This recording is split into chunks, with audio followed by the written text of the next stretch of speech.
Good Morning Business. Le débat.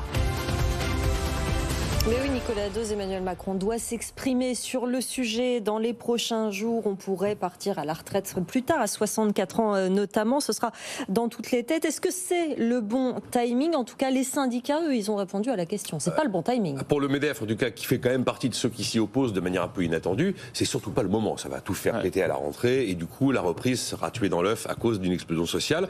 Si on reprend les cyclés d'une réforme réussie de l'OCDE, est-ce que c'est le bon moment pour réformer les retraites ? La réponse est quasiment 6 fois non.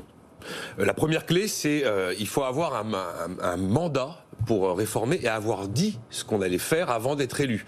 Jamais il n'a été question de réforme paramétrique avant l'élection d'Emmanuel Macron. Il avait toujours dit « je ne toucherai pas à l'âge légal de départ ». Première clé, maman. Deuxième clé, réformer très vite en début de mandat. Je crois que nous sommes en fin de quinquennat. Maman. Troisième clé, pas de grosses réformes en même temps. Réforme de l'UNEDIC, réforme des retraites. Quatrième clé, pas de réforme sans pédagogie. Alors on va expliquer que tout le monde a un peu compris l'histoire des paramètres, l'âge légal, la durée de cotisation, le montant des pensions. Pas la peine d'expliquer 10 ans les éternels paramètres d'une réforme des retraites.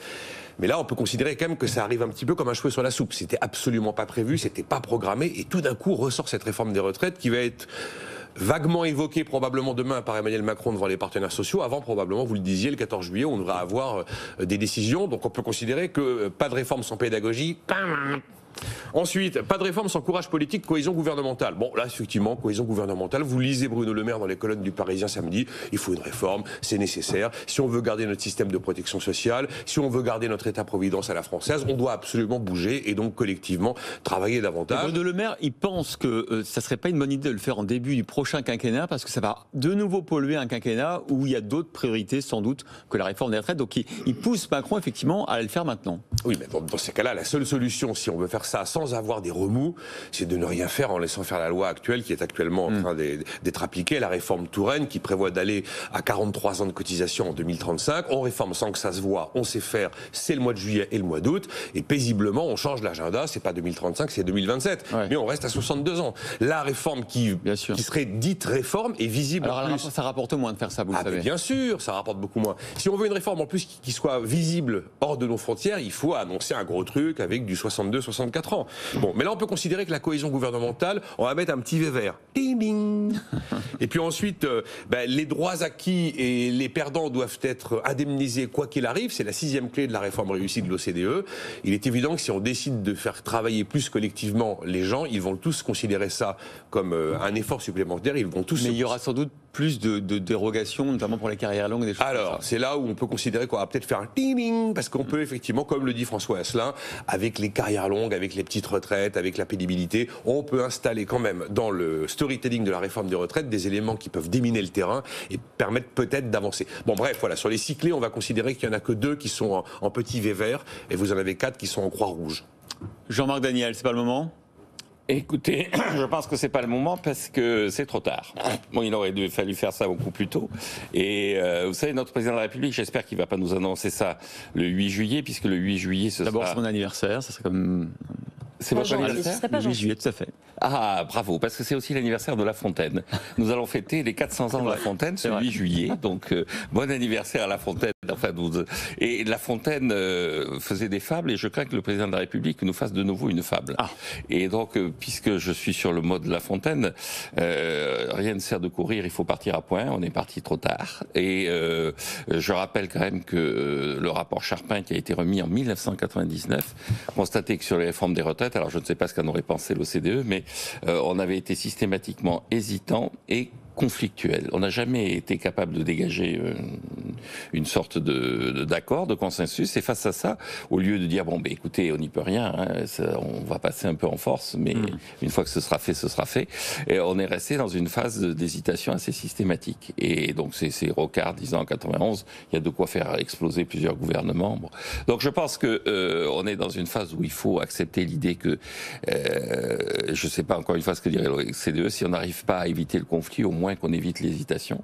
Et le deuxième élément, toujours pour citer La Lafontaine, c'est que cette fois-ci, c'est non plus le lièvre et la tortue, mais c'est le laboureur et ses enfants. C'est travailler, prenez de la peine, c'est le fond qui manque le moins.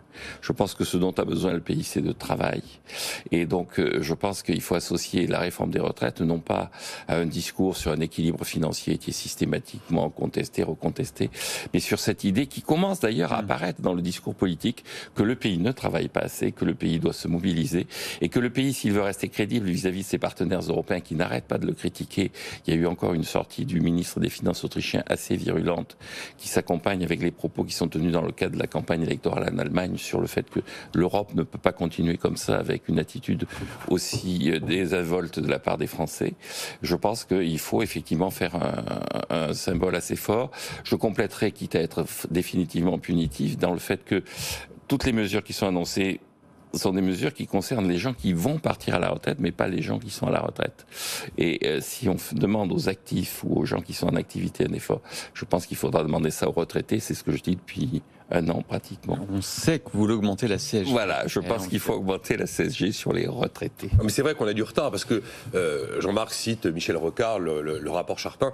Si on avait juste entamé ce qui était préconisé à l'époque avec les clauses du grand-père et tout le tralala, enfin ce serait fini, aujourd'hui le sujet serait réglé. Et puis il y a un moment où on pourra se poser une question sur ces fameux 4 points de PIB qu'on a en plus des autres pays pour financer les retraites. Peut-être qu'on pourrait imaginer que ces 4 points de PIB ne dépendent plus de la répartition mais de la capitalisation. Et c'est envisageable sans forcément rouvrir l'intégralité du chantier de la réforme à points universelle avec suppression des régimes spéciaux. Bon, en tout cas, personne n'en veut apparemment cette réforme des retraites avant la présidentielle. Hein. Bon, si, il y a la CPME qui vous dit il faut la faire, elle est techniquement nécessaire. Donc justement, c'est avec les leviers, petite retraite, carrière longue, pénibilité qu'on peut faire passer. Bruno Le Maire et moi. Et vous quoi? Et moi je la veux la réforme, c'est trop tard, mais il faut agir. Ah oui, vous voulez nous dire que non, pas maintenant? Non, je dis c'est trop tard, mais ça veut dire qu'il faut agir le plus tôt possible. Vous avez changé d'avis, il faut quand même la faire maintenant. Non, c'est trop tard, mais il faut quand même y aller. Il faut y aller, il faut y aller. Mieux vaut tard que jamais. Si on annonce une augmentation de la CSG, il faut suivre votre raisonnement. Mais il faut relire le lièvre et la tortue. Si on accepte une hausse de la CSG en même temps qu'on réforme les retraites, je crains que le MEDEF ait raison sur l'ambiance à la rentrée. Merci, messieurs.